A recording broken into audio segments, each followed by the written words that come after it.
Bienvenue au podcast Astro, Mindset et Développement personnel. Je m'appelle Ambre, fondatrice de Ipso, et mon but est qu'ensemble on apprenne à se développer, à mieux se connaître soi-même, puis à prendre le contrôle du meilleur atout pour nous aider à améliorer notre vie. Vous l'avez deviné, notre mindset. Donc maintenant, laissez-moi vous montrer que toutes les réponses à vos questions existent déjà Ipso à l'intérieur de vous.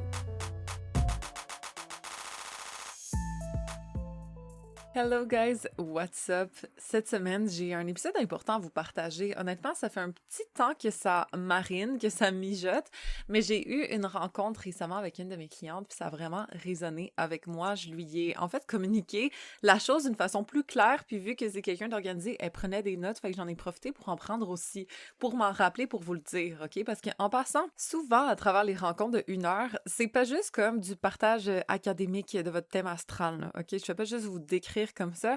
Il y a toujours une petite touche de coaching. Honnêtement, je sais pas si c'est comme... c'est ma façon de faire. Naturellement, je suis un peu comme ça, puis je pense que ça peut aider à minder, à motiver, à juste comme vous encourager dans la bonne voie pour vous aider à atteindre votre plein potentiel. Mais souvent, on va toucher les bobos. On va toucher où est-ce que ça bloque. On va toucher les petits dilemmes ensemble, puis vous donner des solutions pour arranger ça, ou du moins pour vous sentir plus à l'aise avec vous-même. Fait que là, cette semaine, ma cliente, elle avait Vénus conjoint Saturne, OK? Et c'est un thème quand même très commun chez beaucoup de mes clientes, que ce soit Vénus conjoint Saturne, Vénus carré Saturne.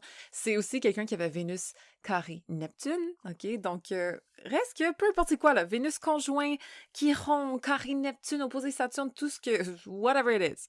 C'est quand même un thème important parce que ça ressort souvent dans ma clientèle. Je me suis rendu compte qu'il y a beaucoup de personnes avec ces placements-là, il y a beaucoup de personnes qui doivent apprendre à améliorer leur conception de eux pour améliorer éventuellement leur relation aussi. Donc, c'est pour ça que je voulais en parler cette semaine. Okay? Donc, en espérant que ça vous fasse du bien, on va commencer maintenant.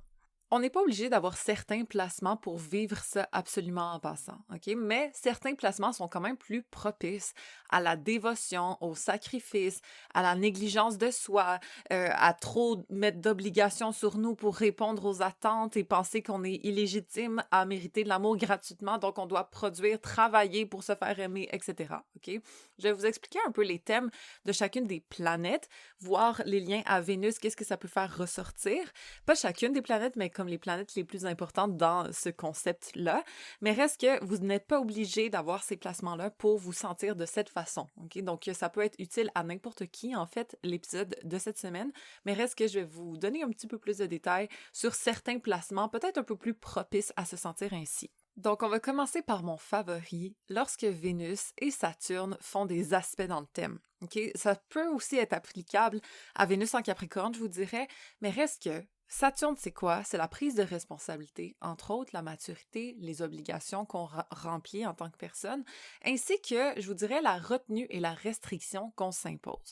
Donc, lorsque Saturne est en lien à Vénus, déjà, c'est des gens très fiables en couple, des gens très matures, des gens qui se restreignent pour l'autre par moment, des gens qui croient devoir remplir des obligations pour être aimés, parce que souvent, dans l'enfance, on a dû avoir des attentes ou on a dû faire pour recevoir de l'amour.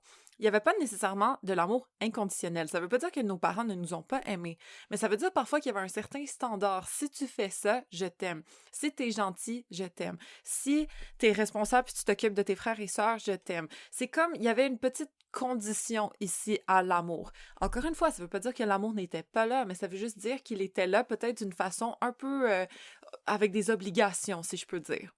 Donc, on va devenir des individus extrêmement fiables en couple, ou du moins qui en font beaucoup pour leurs proches, parce que fondamentalement, on pense qu'on doit en faire pour mériter l'amour. On doit être fiable. On doit faire telle ou telle action pour se sentir légitime, en fait, de recevoir cet amour-là.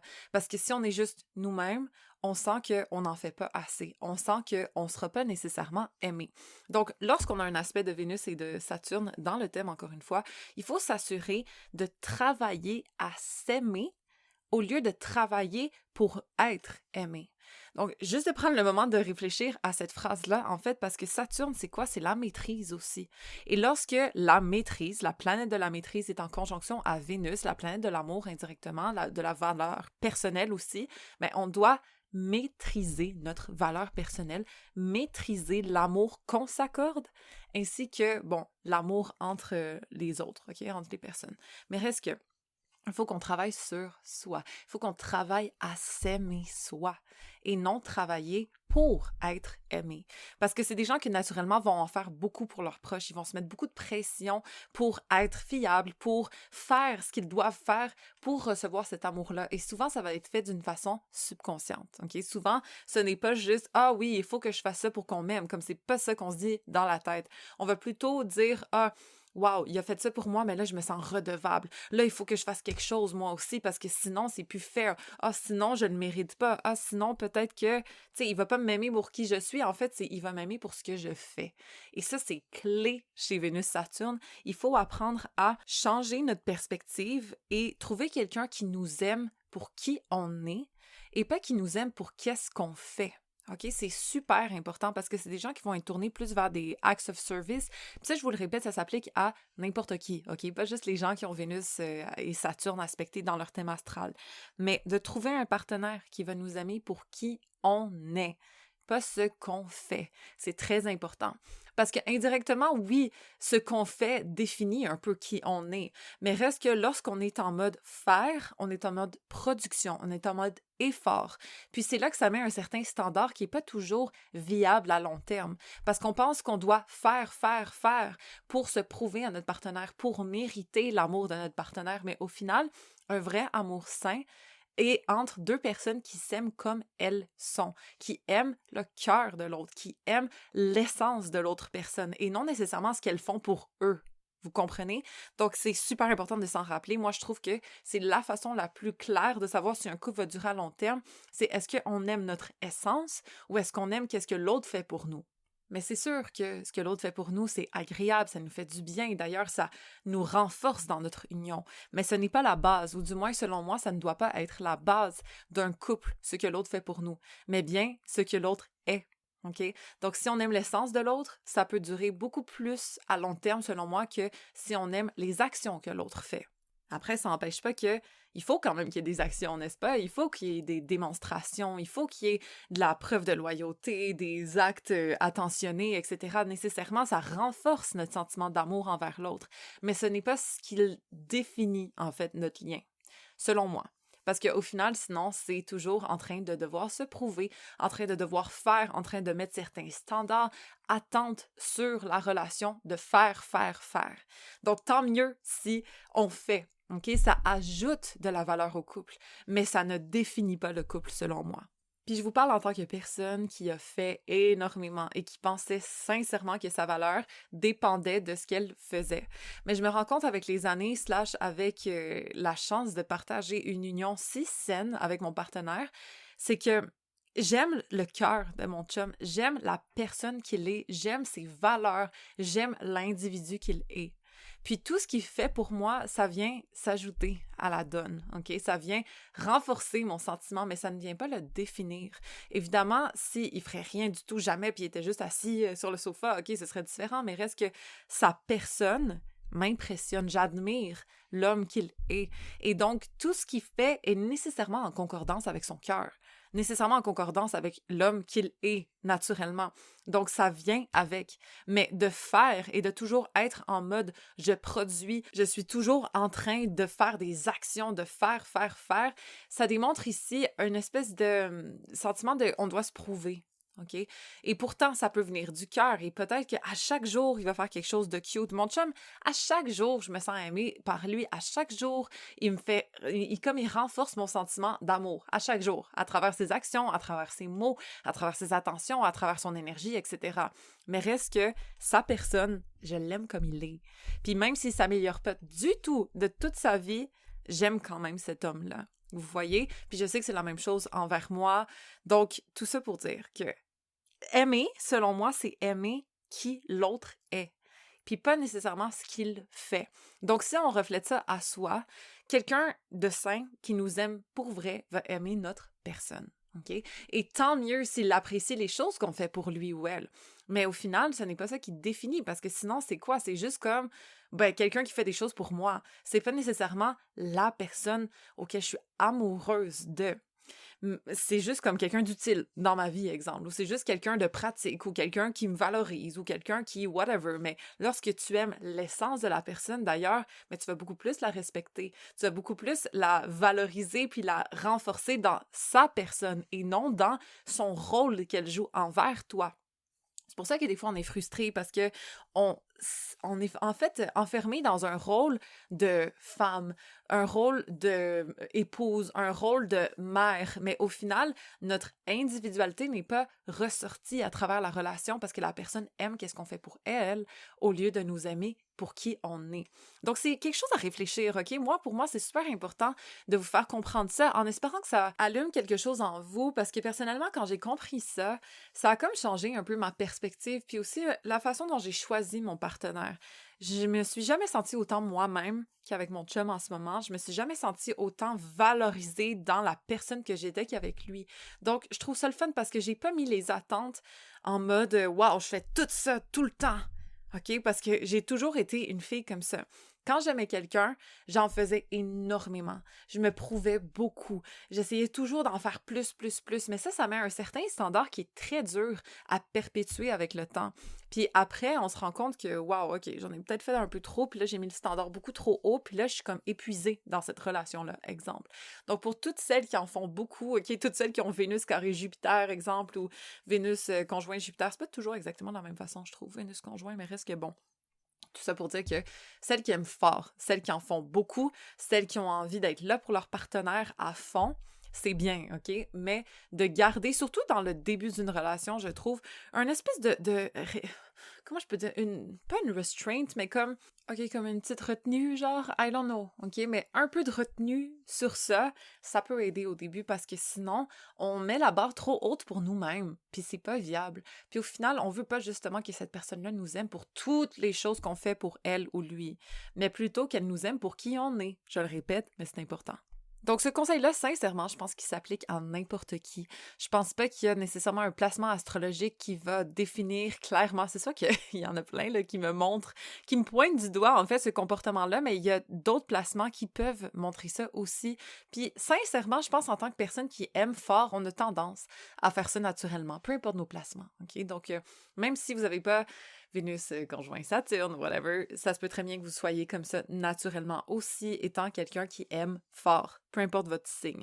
Donc, juste de se rappeler que ça, c'est applicable à n'importe qui, puis je pense que de garder ça en tête, de se faire aimer pour qui on est, puis pas pour ce qu'on fait, et de se rappeler qu'on devrait travailler à s'aimer au lieu de travailler pour être aimé. Je pense que c'est deux phrases clés, honnêtement, là, deux petites quotes qui sortent de ma tête en passant, OK? Puis grâce à Émilie, allô Émilie, si jamais tu m'écoutes, ben j'ai pu les mettre plus clairement sur papier parce qu'on a eu le temps justement d'écrire tout ça. Donc voilà. En espérant que ça vous aide un petit peu, gardez ces phrases-là en tête, écrivez-les s'il faut, OK? Parce que honnêtement, c'est quand même puissant comme phrase.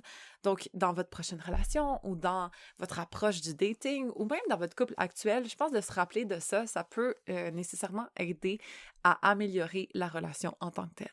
Donc là, c'était plus au niveau de ne pas penser qu'on mérite, OK? Et donc d'en faire beaucoup. Après, là, j'aimerais ça peut-être qu'on parle de s'oublier en couple. Ça, c'est plus un aspect qui va être relié à Neptune, je vous dirais. Donc, tous les gens qui ont Vénus opposée Neptune, Vénus conjoint Neptune, Vénus carré Neptune, ou les gens qui ont plusieurs placements poissons, ou des choses comme ça, OK? Après, c'est n'importe qui. Encore une fois, il y a beaucoup de cancers qui font ça, il y a beaucoup de balances qui font ça, etc. Reste que ce concept-là, c'est juste de penser que la vie de l'autre est plus important que la nôtre et donc de compromettre beaucoup plus facilement nos désirs, nos préférences pour mettre celle de l'autre de l'avant. Je sais qu'il y a plein de femmes qui ont vécu ça, je sais qu'il y a sûrement plein d'hommes aussi peut-être, mais reste qu'il y a beaucoup d'individus qui ont tendance, par amour, par dévotion, ok, c'est le mot-clé, de mettre de côté ce qui est important pour eux pour prioriser ce qui est important pour l'autre en premier. Donc, je trouve ça valeureux, j'admire beaucoup les gens sacrificiels, dévotionnels comme ça, mais après, il faut être en face de quelqu'un qui est pareil que nous pour que ce soit fair. Parce que sinon, c'est là que dès qu'on est confronté, exemple, à un narcissique ou juste quelqu'un qui est un peu plus individualiste, mais là, ça ira toujours dans le sens de cette personne-là et pas dans le nôtre. Parce que facilement, on est capable de se mettre de côté. Facilement, on est capable de pousser nos désirs sur le bord pour mettre ceux de l'autre de l'avant. Et ça, c'est dangereux lorsque la personne en face de nous n'est pas au courant de ce comportement-là. C'est pour ça qu'on a tendance, exemple, à bâtir du resentment ou peut-être être passif-agressif un petit peu parce qu'on se rend compte qu'on se met de côté, l'autre remarque même pas, voit même pas les efforts, les sacrifices, la dévotion qui est en train d'avoir lieu et continue sa vie tranquille, OK? Parce que souvent, les gens dévotionnels, ils ont tendance à le faire par pure bonne intention, évidemment, pour rendre l'autre heureux, mais à un moment donné, ça finit par s'accumuler. À un moment donné, des sacrifices, là, c'est longtemps. Donc, si ce n'est pas remarqué en plus par l'autre partenaire, là, ça devient vraiment frustrant, puis ça peut bâtir du ressenti, justement. Mais le pire dans tout ça, c'est que c'est même pas la faute de l'autre personne qui est peut-être plus individualiste. C'est la faute de la personne dévotionnelle qui donne beaucoup trop, en fait, et qui se compromet beaucoup trop dans le couple. Donc, la part de responsabilité, là, OK, peut-être que l'autre personne aurait pu remarquer un peu tous les sacrifices que la personne dévotionnelle fait. Oui, bien sûr. Avec un peu plus d'empathie, ça aurait été faisable. Mais reste que la personne dévotionnelle, la personne people pleaser, la personne qui se met de côté pour les autres, ça fait quand même partie de sa part de responsabilité de step up, de dire qu'est-ce qu'elle a envie, de mettre son pied à terre, puis de ne pas toujours être la personne qui fait des compromis. Ça s'apprend avec le temps, OK? Moi, j'ai été celle qui a mis de côté ses buts 1000 fois, là, OK, dans mes anciennes relations, mais reste que c'est quelque chose qui doit s'apprendre, de ne pas négliger sa vie, ses désirs, ses besoins pour les besoins de l'autre, parce qu'au final, ce n'est pas égal, OK? C'est pas viable, c'est pas équitable, on se sent pas bien dans une relation où est-ce qu'on se met toujours de côté. Donc, juste de garder ça en tête, puis de regarder aussi le partenaire qu'on a en face de soi. Est-ce que c'est quelqu'un qui ferait la même chose pour nous? Est-ce que cette personne-là est consciente de tous les sacrifices qu'on fait, etc.? Oui ou non? Dépendamment de la réponse, mais c'est sûr qu'on va se sentir peut-être mieux. C'est l'autre personne est dévotionnelle aussi. Moi, j'ai Vénus carré Neptune, mon chum a aussi Vénus carré Neptune dans son thème. Les deux, on est dévotionnels, ça fonctionne. OK? Mais j'ai déjà été avec des personnes qui n'avaient pas ces aspects-là du tout. Et au final, c'était vraiment, vraiment souffrant de mon côté parce que je faisais pas juste des compromis, là. Je faisais des sacrifices. Puis il y a une grosse nuance entre les deux. D'ailleurs, j'en parle souvent dans mes rencontres one-on-one avec ma clientèle. Faire des compromis, c'est correct. Des compromis, là, c'est peut-être au lieu d'aller, je sais pas moi, 3 fois semaine au yoga, mais tu y vas une fois parce que peut-être que ton chum, lui, il aimerait ça que tu sois là pour aller voir son match de hockey. Fait que peut-être ça tombe en même temps. OK, check. Tu réduis un petit peu, mais tu gardes la chose que t'aimes. Tandis qu'un sacrifice, par exemple, ce serait de plus y aller du tout parce que tu dois être à la maison quand il est là, parce que whatever. Donc, tu effaces une partie de toi. Tu carrément mets à la poubelle quelque chose qui t'est cher. Ça, c'est un sacrifice, OK?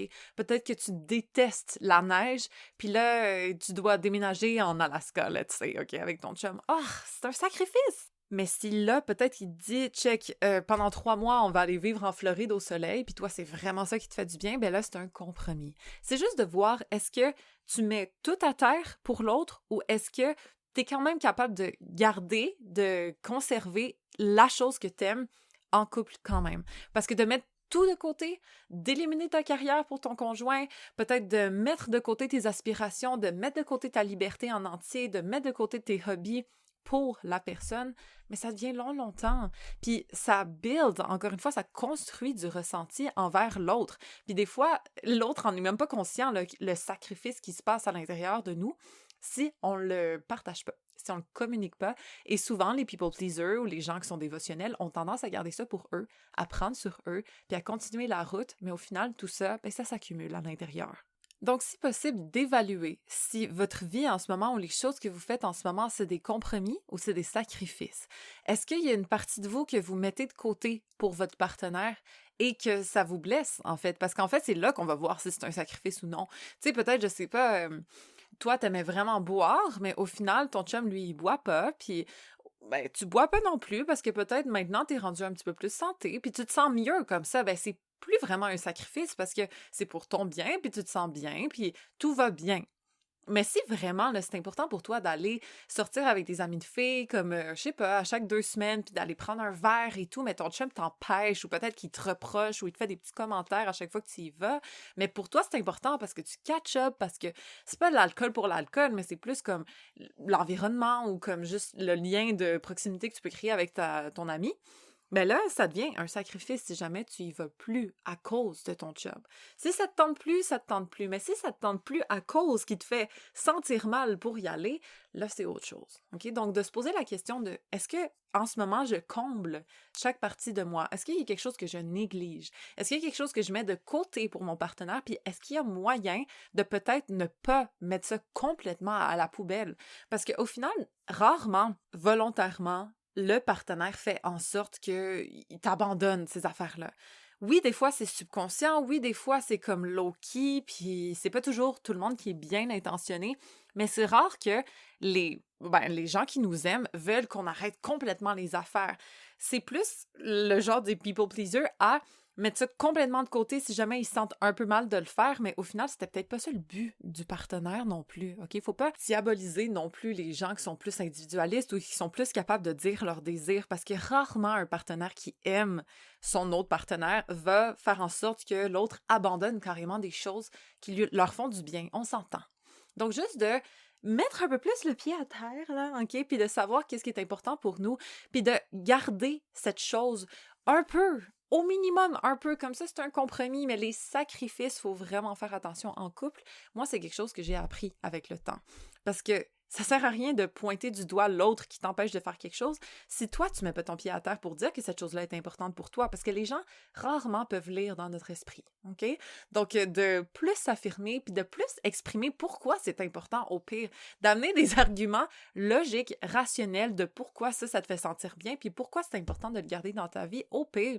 It could make sense. Mais juste de créer du ressenti ou de garder ça à l'intérieur puis d'en vouloir à l'autre personne sans nécessairement l'exprimer, mais il n'y a pas de win-win ici, là, OK? C'est un lose-lose situation. Donc, le plus possible qu'on est capable d'exprimer nos besoins, d'exprimer ce qui est important pour nous, ben c'est rare que l'autre personne va s'en foutre carrément. Puis si c'est le cas, mais vous savez déjà quoi faire. OK? Parce que idéalement, quelqu'un qui t'aime pour vrai va t'aimer pour qui tu es, on se rappelle, et qui tu es, mais ça correspond à ce que tu as envie de faire aussi, ça correspond à tes intérêts, ça correspond à tes hobbies. Tu sais, je veux dire, quand on rencontre quelqu'un, là, on le rencontre avec tout ça à l'intérieur. Tu sais, disons, mon chum, c'est quelqu'un qui aime vraiment la mode. C'est sa passion, entre autres. Il a été, pendant des années, il a travaillé dans la mode, même quand il avait 8 ans. C'était important pour lui, comme si jamais il était habillé d'une certaine façon puis il aimait pas ça, comme il était triste. C'est en lui depuis le début. Je serais qui, moi, pour dire « Ah, mais là, tu prends trop de temps pour choisir tes outfits, exemple. » Ou « Ah, mais là, comme ça vient avec. » Puis moi, j'aime ça parce que j'ai un petit côté superficiel, vous le savez, mais reste que ça fait partie de lui. OK? C'est comme l'astrologie. Vous pensez qu'il y a un gars qui va me date qui va dire « Ben là, je trouve que t'es un peu trop axé là-dessus. » Comme c'est ma carrière, c'est ma passion, c'est qui je suis. Je peux pas enlever ça de moi. Ça vient avec. Ça fait partie du package. Donc, au final, si t'aimes pas ça, mais comme t'es clairement pas la bonne personne pour moi, exemple. Donc, de s'attendre à ce que cette personne-là enlève une partie de elle pour nous, c'est vraiment selfish, OK? Parce que cette personne-là, elle était comme ça avant de te connaître, puis tu l'as aimée à cause de ça, entre autres. Tu sais, disons, je sais pas moi, un homme là, qui s'entraîne vraiment souvent au gym, puis t'aimes ça, right? Parce que son corps est beau, clairement, puis c'est quelqu'un qui prend soin de lui, OK, cool. Mais si tu commences à reprocher que, je sais pas moi, il passe trop d'heures au gym, ou il se check trop dans le miroir parce qu'il veut voir ses gains ou quelque chose, puis là, tu builds un petit peu de resentment, mais c'est où la logique là-dedans? Parce que tu l'as aimé pour ça, entre autres, tu sais. Donc, je sais pas, ça arrive souvent là, pour les femmes qui s'habillent un peu sexy et tout, puis là, leur chum, tu sais, ils les trouvent belles au début parce que c'est quelque chose qui les charme, etc. Mais là, au final, c'est « Ah non, mais là, faudrait que tu t'habilles de cette façon-là, ou là, ça, c'est trop moulant, ou là, ça, etc. » Puis là, ils veulent changer la personne. Mais t'étais attiré par l'autre avant. Mais là, tu veux changer l'individu. C'est un peu comme...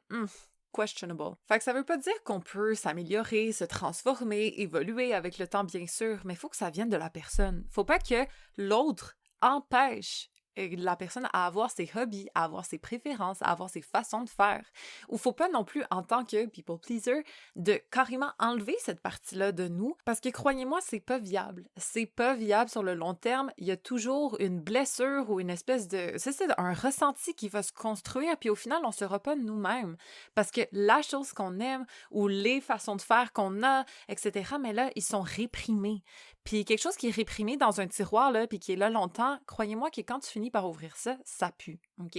Donc, l'accumulation de ressentis, ça finit jamais par sentir bon. Donc, juste se rappeler de ça. Qu'est-ce qu'il y a dans le tiroir en ce moment? D'aller regarder, puis d'aller voir qu'est-ce qu'on peut nettoyer, recycler un petit peu au lieu de laisser ça pourrir à l'intérieur. Après, on va parler de en faire beaucoup en couple, OK? Je pense qu'en faire beaucoup en couple, c'est dans la nature de beaucoup de personnes. Je pense que c'est quelque chose que ce n'est pas à dénaturer non plus. Moi, j'admire la passion, j'admire l'intensité, vous le savez. OK, je suis scorpion de nature. Mais reste que il faut que ce soit réciproqué. C'est peut-être parce que j'ai Vénus en balance, mais selon moi, un couple, ça doit être équitable. Donc, d'en faire beaucoup dans, exemple, je sais pas, une sphère du couple, ou d'en faire beaucoup dans le quotidien, dans plusieurs petites choses, mais d'avoir ça réciproqué, OK? Parce que vous le savez déjà qu'on donne pas pour recevoir, mais au final, un couple, c'est un partenariat. Un couple, c'est une union, un partage. Donc, s'il y a toujours juste une personne qui en fait beaucoup, puis une autre qui en prend beaucoup, mais là, c'est comme pas tant fair, OK? Moi, ma Vénus en balance, elle aime pas trop ça. J'aime les couples qui sont équitables. J'aime voir des gens qui en font beaucoup l'un pour l'autre. Pas nécessairement de la même façon, hein? On parle pas nécessairement que ce soit égal. On parle pas que ce soit 50-50, mais on parle au moins que les efforts, l'amour, le respect soient mutuels et soient équitables dans tous les sens du terme. Donc, peut-être que votre chum en fait plus financièrement, peut-être qu'il est plus là au niveau de la fiabilité, d'une façon plus responsable, peut-être que vous êtes là au niveau émotionnel, vous êtes là pour le rattraper si jamais il tombe, peu importe de quelle façon, hein, puis des fois, ça peut switcher, puis d'autres fois, ça peut être sur autre chose, mais reste que tant que l'énergie investie est la même, selon moi. Puis des fois, ce sera 200% pour un, puis 20% pour l'autre, parce qu'il y a des saisons dans un couple et vice-versa. Mais l'important, c'est qu'il n'y ait pas juste un player qui en fasse plus, OK? Donc, dans le couple, qu'il n'y ait pas un joueur qui soit toujours épuisé, puis l'autre qui soit quand même relaxé, posé, à pas trop donner de lui ou de elle. C'est super important. Quand je dis joueur, là, c'est juste parce que je pense à une équipe, tu sais, des players, des team players. C'est une équipe, justement. Il faut qu'on joue ensemble. Il faut qu'on donne autant l'énergie que l'autre. Puis lorsque l'autre a moins d'énergie, ben on rattrape. Puis lorsque l'autre en fait plus, ben on compense, puis etc. OK? C'est ça le but, selon moi, pour qu'un couple soit viable à long terme. Parce que s'il y a de l'abus, s'il y a juste comme du dépassement d'énergie dans un player, il va finir par ne plus être capable de fournir. On s'entend. Donc, c'est pas de s'attendre à ce qu'on fasse, ça nous soit retourné. La fondation d'un vrai couple sain, selon moi, c'est pas ça. C'est juste que, quand même, à quelque part, faut qu'il y ait de l'équité. Il faut sentir que ce qu'on fait, non seulement c'est remarqué, mais aussi c'est égalé, OK? Puis je vous dis, peut-être pas nécessairement de la même façon, mais de sentir que l'autre nous aime autant que nous, on l'aime, de savoir que les efforts qu'on fait, il y a autant d'efforts de la part de l'autre, peut-être d'une façon différente, peut-être pas au même moment, peut-être plus tard, plus tôt, peu importe, mais au moins de savoir qu'on fait partie d'un partenariat, qu'on fait partie d'une équipe, où est-ce que l'autre veut notre mieux. Pas qu'on soit deux individus à part entière en compétition l'un avec l'autre. Parce que ça, là, ouf, c'est long, longtemps. Mais lorsqu'on est en équipe, lorsque les wins de l'un, c'est les wins de l'autre, lorsque l'épuisement de un, c'est le moment de compenser de l'autre, où est-ce qu'on n'est pas là à regarder qui fait quoi, puis qui en fait plus, mais vraiment que on veut le mieux de l'autre, puis qu'on travaille en équipe, puis qu'on est là. Lorsque l'un tombe, on le rattrape, puis lorsque l'un continue, on se fait tirer par lui, etc. OK, c'est ça le but. Une équipe, un partenariat. Puis je vous le dis, c'est peut-être parce que je suis biaisée, c'est peut-être parce que j'ai Vénus en balance, mais je pense que n'importe quel couple sain, de l'équité, là, ça a de quoi, c'est quand même important à mettre de l'avant. C'est souvent à la base de, puis je vous le dis, l'équité n'égale pas égalité, c'est pas la même chose, mais au moins il faut que les efforts, l'amour, le respect soient proportionnels dans les deux sens pour que ça fonctionne bien selon moi. Puis il faut aussi se rappeler qu'on n'est pas pareil, OK? Peut-être que votre conjoint vous donne de l'amour à sa façon, puis pour vous, c'est peut-être pas reçu de la bonne façon, parce que peut-être pour vous, donner de l'amour, c'est différent, OK? C'est pour ça que le love language, c'est important de le comprendre. C'est pour ça aussi que de regarder Vénus dans le thème de chacun, ça peut être intéressant. Aussi, la lune aussi, etc. Tu sais, ça, on peut faire ça en synastrie dans un rendez-vous d'1 heure, si jamais ça vous tente. Mais reste que c'est important de savoir comment l'autre donne son amour, parce que parfois, c'est pas exactement la même chose que nous, mais ça reste de l'amour. OK? Moi, il y a beaucoup de clientes que j'ai rassurées en lui disant ton chum, ça se peut qu'il te donne l'amour de cette façon-là. Puis là, tu dis, c'est drôle, je savais pas, mais qu'il soit là, qu'il soit fiable, qu'il soit là quand, je sais pas, je l'appelle, qu'il réponde au poste, qu'il soit toujours en mesure de fournir ce dont j'ai besoin. Je savais pas que c'était sa preuve d'amour. Moi, j'avais besoin de compliments. Moi, j'avais besoin qu'il me le dise à voix haute. Mais au final, il y a Vénus en Capricorne, le chum, exemple. Fait que c'est pas le plus vocal, c'est pas le plus romantique, mais c'est celui qui va être fiable jusqu'au bout pour sa femme, exemple. Fait que tu sais, des fois, de mieux comprendre son partenaire, mieux comprendre comment nous, on aime recevoir de l'amour, puis peut-être l'expliquer aussi. C'est sûr qu'on peut pas dénaturer les gens, hein? On a tous nos façons de faire. Idéalement, c'est le fun quand nos façons de faire sont compatibles, OK? Mais reste que de mieux comprendre son partenaire, c'est de mieux comprendre la façon dont il nous donne de l'amour et de vice-versa. Si lui nous comprend mieux, ben il peut mieux comprendre comment on aime recevoir de l'amour. Donc, le plus qu'on s'apprend, on s'étudie, on se comprend, le mieux on va être capable de voir la sincérité chez l'autre aussi. Puis le mieux, on est capable de s'étudier. Soit le mieux, on va savoir quoi sélectionner chez notre partenaire, quel genre de qualité rechercher pour se sentir aimé dans notre quotidien. On en parle souvent dans la diète mentale en passant. Il y a un exercice vraiment complet là-dessus dans la capsule Amour et relations. Il y a un exercice où est-ce qu'on définit nos qualités, ce qu'on apporte en couple. C'est pas tout le monde qui fait ça dans son quotidien. En passant, souvent, on va se prendre pour acquis, on va regarder quel genre de partenaire on cherche, etc. Mais on n'est pas capable de déterminer quel genre de partenaire on est. Donc ça, c'est un exercice important selon moi. Ça fait partie de la diète mentale. Et puis, évidemment, il y a plusieurs critères à regarder pour se poser la question, c'est quoi qu'on recherche vraiment? OK? Puis je vous guide à travers l'exercice, évidemment. C'est pas d'une façon kitsch, des petites listes là, de savoir qu'est-ce que tu veux. C'est aussi une question plus fondamentale au niveau des valeurs, etc. OK? Des vraies questions à se poser. Si jamais ça vous tente, c'est disponible dans l'abonnement mensuel qui s'appelle la diète mentale, OK? Pour nous aider à level up, à changer un peu nos façons de penser pour améliorer nos vies, entre autres à travers notre vie relationnelle.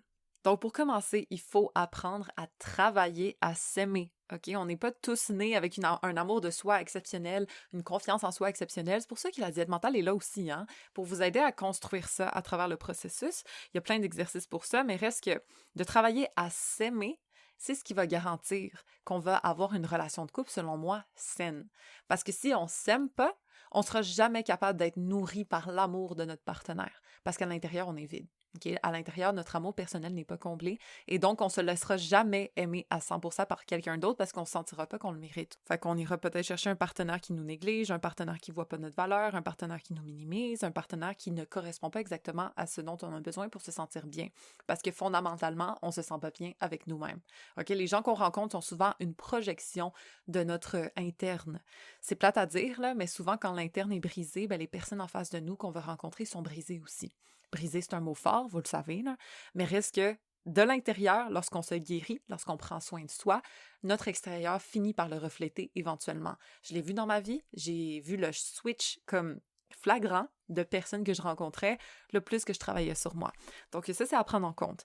Ne pas travailler pour être aimé, mais plutôt travailler à s'aimer, c'est quelque chose à se rappeler. Ensuite, de se faire aimer pour qui on est et non de se faire aimer pour ce qu'on fait. Et vice-versa, aimer l'autre personne pour qui il est au lieu d'aimer l'autre personne pour qu'est-ce qu'il fait pour nous, par exemple. OK? De garder ce principe-là en tête, je pense que ça peut vraiment aider la vie relationnelle de beaucoup de personnes. Et finalement, de ne pas faire des sacrifices tout le temps dans notre couple, mais plutôt essayer de faire des compromis. Idéalement, de maintenir notre individualité en tant que personne, d'être deux individus à part entière qui se rencontrent et qui volontairement ont envie de faire équipe ensemble sans perdre leur essence individuelle. OK, c'est ce que je recommande, mais justement de ne pas délaisser une partie de nous pour valoriser celle de l'autre. De se rappeler qu'on a le droit chacun d'avoir nos désirs, nos façons de faire, nos façons d'être et de ne pas se laisser opprimer ou d'opprimer des choses chez nous, réprimer on va dire, pour l'autre. Donc de se rappeler de ça aussi, de ne pas laisser des ressentis pourrir dans le tiroir, mais bien d'aller faire le ménage de temps en temps parce que l'autre n'est pas toujours en mesure de comprendre les sacrifices qu'on fait ou de les remarquer tout court. C'est à nous de speak up, c'est notre responsabilité.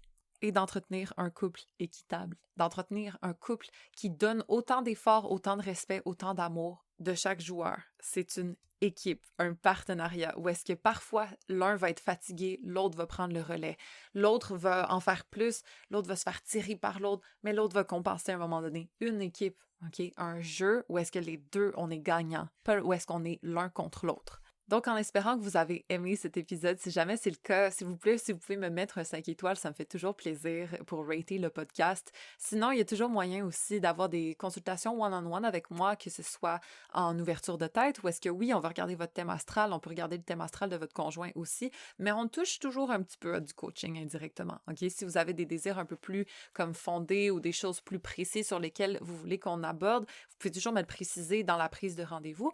Et puis, ben, sur ce, j'espère que cet épisode vous a fait plaisir. J'espère que ça vous a aidé à changer votre approche au niveau relationnel ou du moins l'améliorer un petit peu. Et sur ce, ben, on se rejoint la semaine prochaine. Rappelez-vous que toutes les réponses existent déjà et Dave So à l'intérieur de vous.